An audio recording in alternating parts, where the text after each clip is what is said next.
Hello guys, welcome back to TNPSC academy. So இந்த வீடியோவில் மேக்ஸில் கமெண்ட் ஆன்சர் சீரிஸ் பார்த்துருக்கோம். ஸோ இப்போ கொஸ்டின் நம்பர் 9 பார்ப்போம். இன் என்பது 126 என்றும் பேட் என்பது 8 என்றும் குறிப்பிடப்பட்டால் டேம் என்பது எவ்வாறு குறிப்பிடப்படும் அப்படின்னு சொல்லி கேட்டிருக்காங்க.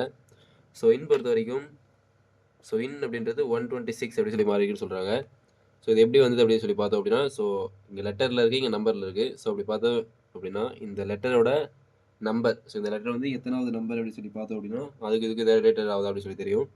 ஸோ ஐ அப்படின்றது ஆல்ஃபபெட்டில் 9, என் அப்படின்றது ஆல்ஃபபெட்டில் 14 வரும். ஸோ இது ரெண்டுத்தையும் கூட்டினாலோ அல்லது கழிச்சாலோ அல்லது மல்டிப்ளிகேஷன் அல்லது டிவிஷன் பண்ணோம் அப்படின்னா 126 வருதா அப்படின்னு சொல்லி பார்க்கணும். ஸோ இதை கூட்டினாலும் கழிச்சாலும் நமக்கு 126 வராது, ஏன்னா இது ரொம்ப லாங்கில் இருக்குது. ஸோ அப்போ கம்பல்சரி மல்டிப்ளை தான் பண்ணியிருக்கணும். ஸோ 9 14 பார்த்தோம் அப்படின்னா 9 14 126 தான் வரும்.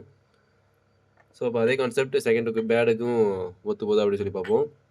ஸோ பேட் என்பது 8 என மாதிரி இருக்குது. So B2 A1 D4, so எல்லாத்தையும் மல்டிப்ளிகேஷன் பண்ணோம் அப்படின்னா 8 வருது. ஸோ அப்போ இதே கான்செப்டில் தான் டேம் அப்படின்றதையும் மென்ஷன் பண்ணியிருப்பாங்க. ஸோ இப்போ டேம் என்பது ஸோ என்ன மாதிரி பார்ப்போம். ஸோ D வந்து 4th letter, A first letter, M வந்து 13th லெட்டர். ஸோ மல்டிப்ளிகேஷன் பண்ணோம் அப்படின்னா 52 அப்படி சொல்லி வரும்.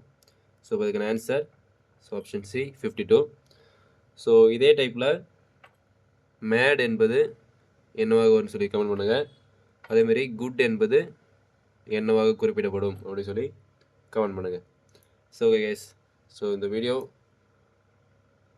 கமெண்ட் த ஆன்சர் அப்படின்ற ஒரு சீரீஸில் இருக்குது. ஸோ அதில் இன்னும் நம்ம நிறைய வீடியோஸ் போட்டிருக்கோம். ஸோ பார்க்கணுன்னு நினைக்கிறவங்க ஸோ ஐ கார்டில் ப்ளேலிஸ்ட் கொடுக்குறேன். ஸோ பாருங்கள். Thank you guys.